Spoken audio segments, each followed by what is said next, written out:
parcial. Ok. Y no se olvide la señorita Gutiérrez Ortega Shirley para la próxima de tratar de solucionar su cámara. Bien, señores, ahora vamos a repasar y vamos a avanzar. A ver.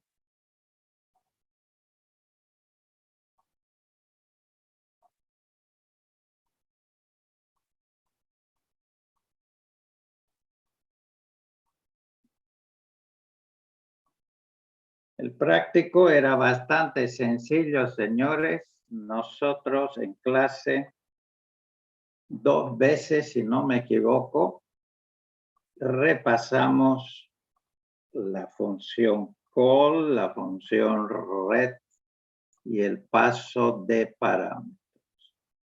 De hecho, habíamos hecho 3 ejercicios. Un ejercicio con un paso de parámetro de un parámetro, otro con 2 y otro con 3. Habíamos hecho, ¿se acuerdan? Suma de 2 números. Esto es exactamente lo que ustedes tendrían que haber hecho en el práctico de hoy día. Definían 2 variables, A y B. La única diferencia es que esas variables tenían que haber estado definidas a nivel de doble y una variable X. Exactamente lo mismo que habíamos visto. Y luego teníamos 2 pasos de parámetros por valor. Acá los tienen. El enunciado era exactamente el mismo. Como decía el enunciado, teníamos 2 variables A y B de 32. Y el paso de parámetros, el primero, o sea, aquí está bien especificado. El valor, por valor en el registro CX y por valor de la variable B en el registro RD. Bueno, esto es lo que ya habíamos visto anteriormente, ahí lo tienen. Es exactamente lo mismo que este programa. Y luego llamábamos a la subrutina. La única diferencia es que obviamente la subrutina acá es distinta. Tenían ustedes que calcular esta pequeña expresión, ¿sí? Menos A multiplicado por B elevado al cubo dividido 7. Muy sencillo. La próxima clase, si tuvieran alguna duda, lo podemos ver, pero es sumamente sencillo. Pueden también verificarlo con una calculadora, si su resultado es correcto, con algunos datos de por rueda. A ver, señores, acá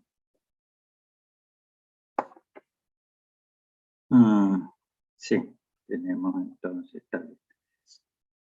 en la anterior clase, y vamos a repasar, señores, habíamos visto un programa. Okay. Habíamos visto el siguiente programa, ¿sí? Habíamos definido un arreglo cualquiera, en este caso un arreglo de 10 elementos, llamado arreglo, una variable n con el valor de 10, que no es otra cosa que el número de los elementos del arreglo. Y habíamos hecho un programa a fin de llamar a una subrutina, con el correspondiente, obviamente, paso de parámetros. Y la subrutina lo que tenía que hacer era realizar la suma de los elementos de este arreglo. Al regresar, el programa principal tenía que almacenar el resultado de dicha suma en esta variable que le hemos reservado entonces su espacio. Entonces, obviamente esto lo pueden hacer tranquilamente en un lenguaje de alto nivel. ¿Cómo se hace en Assembler? Hemos dicho, en este caso, tenemos que pasar dos parámetros. Suficiente dos parámetros. ¿Cuáles son? Un parámetro por referencia y el otro por valor. Ok, ¿qué le pasaríamos a la subrutina? Bien, a la subrutina no es necesario que le pasemos por valor, imagínense, pasarle por valor cada uno de estos elementos, sino que simplemente podemos entonces pasar a la subrutina. ¿Qué cosa? La dirección de memoria, por supuesto, donde comienza el arreglo. Si la subrutina conoce la dirección donde comienza en memoria el arreglo, es suficiente para que pueda entonces acceder a los otros elementos, ¿sí? Entonces, vamos a pasar un parámetro por referencia, y esto ustedes lo deben saber bien, cuántas veces lo habremos visto. Acá no hay corchetes, lo que se está copiando al registro RCX es la dirección de memoria de la variable arreglo. Y luego el segundo parámetro sería el número de elementos del arreglo para que la subrutina pueda controlar el ciclo, ¿no es cierto? Okay. Eso lo pasamos obviamente por valor. Está entre corchetes. Entonces, eso sería todo. La subrutina lo recibe. Recibe estos parámetros en C.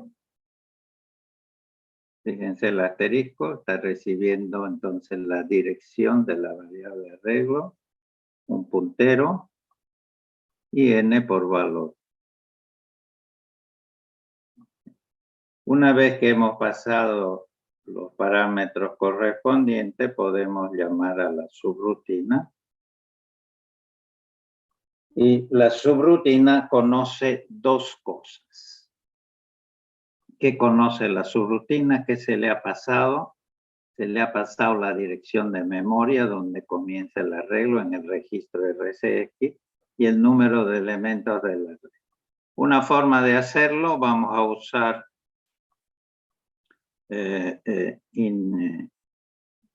índice escalado, por ejemplo. Ok. Un índice, bueno, puedo escoger cualquier registro. En este caso yo tomé el registro R10. Me aseguro de que el índice comience en 0, por supuesto. Y otro registro, en este caso el RAX, donde voy a ir acumulando la suma. ¿Por qué tomé el registro RAX? Porque el resultado de la suma, que va a ser por supuesto un entero, lo tengo que dejar en el registro RAX. Bien. Y acá empezamos la suma. Bueno, esto ya lo habíamos visto. Sume, que voy a sumar lo que en AX vaya a memoria. En RCX, la subrutina tiene la dirección de memoria donde comienza el arreglo. Más el índice multiplicado por el factor de escala, que en este caso es 4 porque estamos a nivel de doble, ¿no? Ok. Bien, eso es todo. Va a ir sumando. Incrementamos el índice. Y acá tenemos. Comparamos el índice con lo que hay en el registro RD. ¿Qué hay en el registro RDX? N. Si es menor, jump less. Si es menor, significa que todavía no hemos llegado al final de sumar los 10 elementos y volvemos. Podemos verlo. Entonces, bien, vamos a cargar el programa. Este es el. Bien, veamos la situación antes de ejecutar el programa. El stack está en la dirección 58. Veamos nuestro arreglo. Ok, nuestro arreglo como siempre, 40, 30, 10. Acá lo tenemos. Si queremos lo podemos ver enteros. Puede ser con signo de 32. Ahí está nuestro arreglo, señores. 10, 20, 30. Bueno, 40 está acá. Hasta el 100. Entonces la función lo que va a hacer es sumar los elementos de la regla. Vamos al comienzo.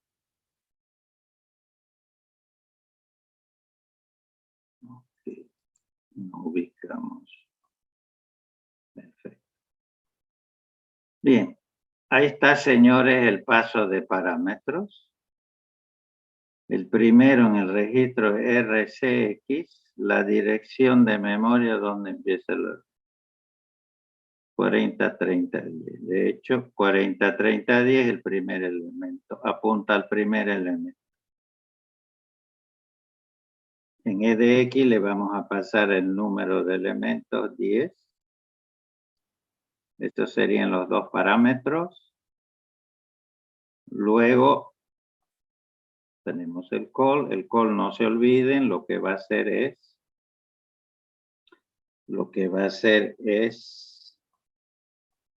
almacenar en el stack la dirección de retorno que es esta. Mediante un push y luego hace un jump al comienzo de la subrutina. La subrutina empieza acá. Aquí está la dirección de salto.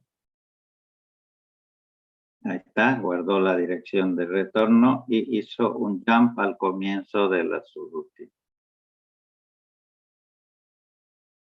Ok, entramos a la subrutina. Bueno, el índice, bueno, en este caso R10 ya estaba en 0, bueno, pero me aseguro que esté en 0. Esto es importante, ahí vamos a ir acumulando la suma. La primera vez será, sume lo que hay en EAX, que es 0, vaya a memoria donde apunta el contenido de RCX, acá, más 0 por 4, 0. La primera vez accede a la 40, 30, 10. Estas, señores, tomó el primer elemento y lo sumó y lo guardó en el registro de red. Incrementamos el índice, nos preguntamos si llegamos a 10. Que obviamente 1 es menor que 10. Se habilita este jump condicional. Okay. Y vamos a ir sumando los otros elementos. Bueno, para no estar dándole tantos F7, voy a poner un breakpoint acá. Okay, para que el programa se pare cuando encuentre este punto de ruptura antes de ejecutar el red. Okay. Entonces le doy F9 y hemos ejecutado todo el ciclo y como vemos el programa paró, ¿sí?, donde hemos puesto nuestro breakpoint y en RAX tenemos la suma. Está la suma de los 10 elementos, obviamente en hexa. Ok, ahí termina el trabajo, la subrutina, ¿sí? Y la suma lo dejó entonces en el registro RD. El red ¿Qué hace el red? Bueno, el red hace un pop. Recupera lo que hay en el tope de la pila. ¿Y cómo sabe dónde está el tope de la pila? Para eso es que ese registro, el stack pointer, siempre su función es apuntar al tope de la pila. Toma este valor y lo copia al registro RIP. Para que podamos regresar entonces, ¿a dónde? F7. Fíjense. Ok. Ya no hay la dirección de retorno en el stack, porque hemos hecho un pop. Sí, se lo hemos pasado a este registro. Y ahorita este registro apunta a esta dirección de memoria, donde justamente está la próxima instrucción después del code. En AX tendremos la suma que nos ha dejado la subrutina. Y esa suma entonces lo almacenamos en memoria, en una variable. Y finaliza el programa. El programa finaliza con otro red que va a ser un pop de este valor que no lo hemos colocado nosotros. Esto lo ha colocado el sistema operativo y es para regresar al kernel del sistema operativo en memoria, para devolver el control al sistema operativo. Bien, entonces, este es un ejemplo, señores, de un paso de parámetros por un parámetro por referencia y el otro por valor. O sea, no tendría sentido pasar cada elemento del arreglo por valor a la subrutina. Basta que le pasemos donde comienza el arreglo en memoria. ¿Tienen alguna pregunta, dudas? Disculpe, doctor. ¿Sí? ¿Sería válido hacer un intercambio del contenido del registro RCX y RDX? Es Ya, para poder utilizar la función, la claro. instrucción loop. Sí, ahorita vamos, sí. En primer lugar, a ver, si nosotros hacemos un programa como hemos hecho nosotros por nuestra cuenta, que no va a interactuar con ningún otro software, nosotros como programadores podemos escoger cualquier registro para pasarlo. ¿Ok? Cualquier registro. Tenemos la completa libertad. Pero, y justamente vamos a ir viendo un poquito esto de ahora. Ok, dentro de poco, la próxima clase, vamos a mezclar Assembler con funciones de la librería estándar del lenguaje C. Es una librería muy rica, tiene muchísimas funciones. Okay. Funciones aritméticas, funciones de string, etcétera, etcétera. Pero para eso, si yo voy a llamar a esa función, a esa subrutina, de la cual no conozco absolutamente nada, en el sentido que no sé cómo ha sido programada, entonces le voy a pasar parámetros. Bueno, ¿y dónde le voy a pasar los parámetros?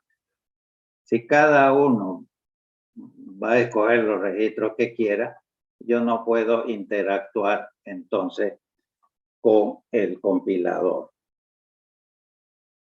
Entonces hay ciertas reglas que hay que respetar cuando se desarrolla software. ¿Sí?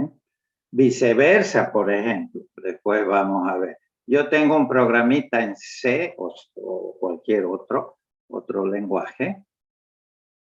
Y esto es lo más común que se hace en la práctica. Tengo un programa en C que va a llamar a una función, a una subrutina. Esa subrutina es muy crítica. Necesito que sea muy bien optimizada. Entonces la voy a escribir en assembly. Entonces, mi programa en C le va a pasar los parámetros a la subrutina escrito en assembly. Pero entre los dos debe haber un contrato, llamémoslo así, que se llaman en la bibliografía las convenciones de llamada. En palabras muy pobres, quiere decir, vamos a ponernos de acuerdo dónde yo le voy a pasar los parámetros. La subrutina va a tomar los parámetros donde se han puesto de acuerdo que el programa principal le ha dejado los parámetros. Bien, entonces tenemos que hacer uso, no sé si habrán visto, del ABI, Application Binary Interface.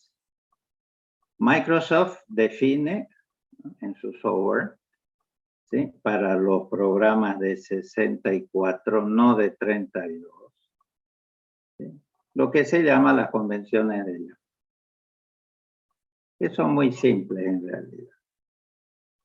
¿Qué dice el ABI de Microsoft? Dice, los primeros 4 parámetros, si yo tengo una función, una subrutina al cual le paso máximo 4 parámetros por valor o referencia, los va a pasar en estos registros. Yo indirectamente acá, aunque no era obligatorio, sí, yo le pasé los parámetros a donde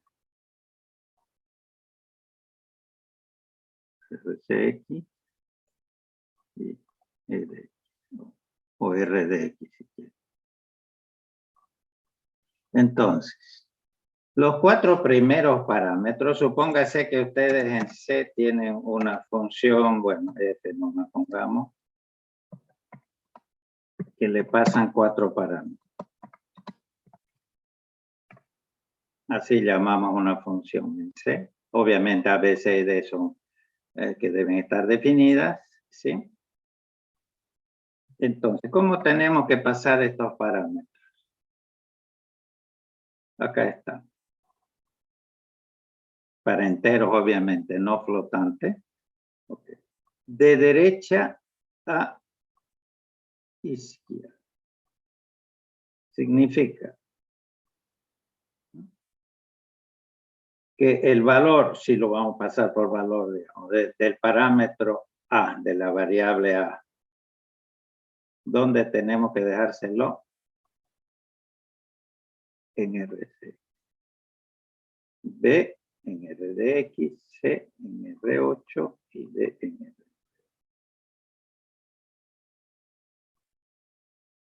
La próxima clase vamos a ver, por ejemplo, la función printf de C, que nos va a permitir desplegar en la consola mensajes, resultados de programa, lo que ustedes quieran.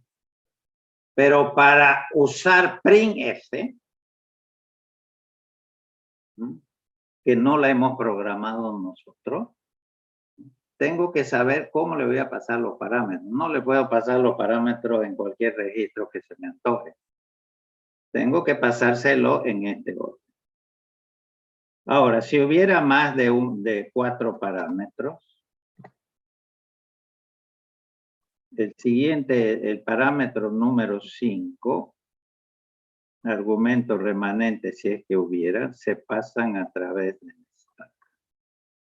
Fíjense la importancia que sigue teniendo el stack.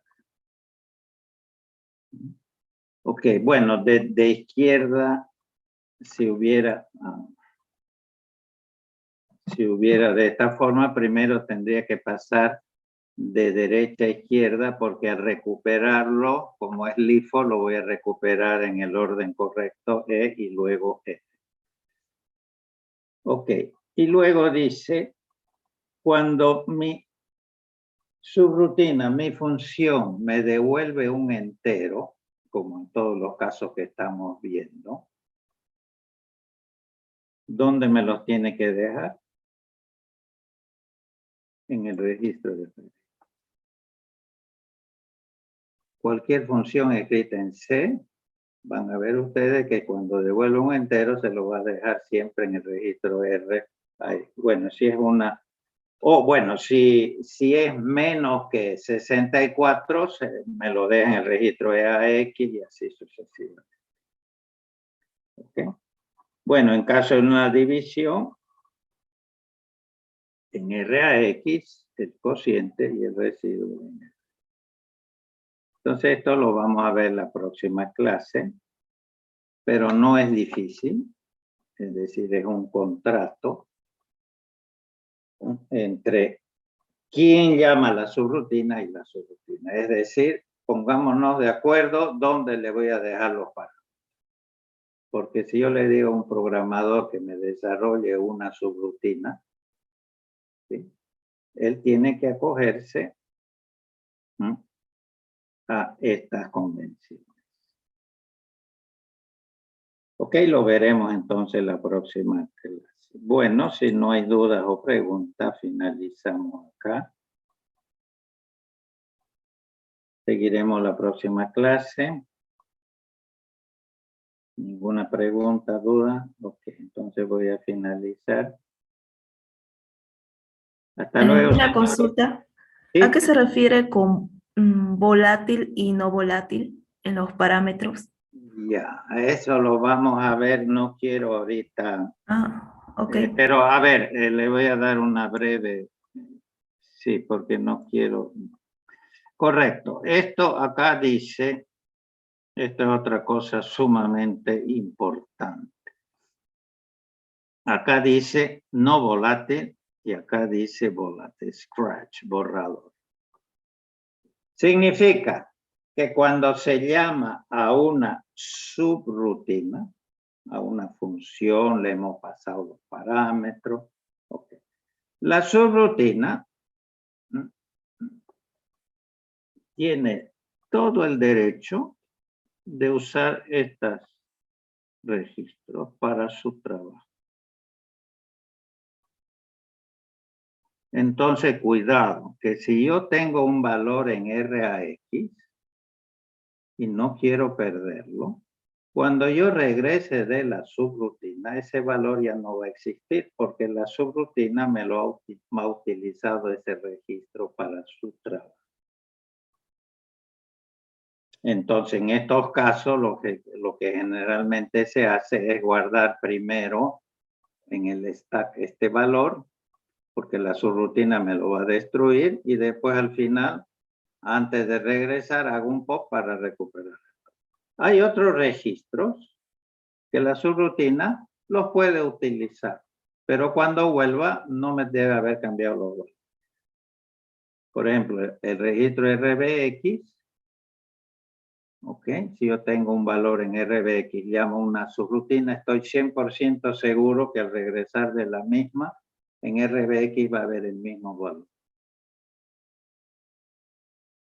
Entonces, esto no quiere decir que la subrutina no pueda usar RBX. Si ustedes programan esta subrutina, lo que tienen que hacer, al comienzo hagan un push de RBX y al final hagan un pop para que al regresar, ¿sí? No cambie el valor. Vamos a ir viendo un poco a la vez, pero esos son los conceptos, ¿sí? Y esto es dentro del AVE. Cuidado, entre paréntesis, otra cosita. Las convenciones de llamada, si alguien trabaja con Linux, no son las mismas de Microsoft. ¿Okay? Por ejemplo, en Linux, las convenciones de llamada dicen que los 6 primeros parámetros, no 4, los 6 primeros parámetros se pasan a través de los registros. En realidad, el primero en RDI, el segundo en RSI y los restantes 4 son iguales. O sea, son diferentes si yo desarrollo software bajo el ambiente de Linux. ¿Ok? Bien, eso lo veremos la próxima clase un poco a la vez. No se preocupen por volátil y no volátil. Lo vamos a ir viendo con calma. Ok, ¿alguna otra pregunta? Ok, nos vemos entonces el viernes. Gracias y hasta luego a todos, señores. Voy a Hasta luego, finalizar. Hasta luego, hasta luego, hasta luego.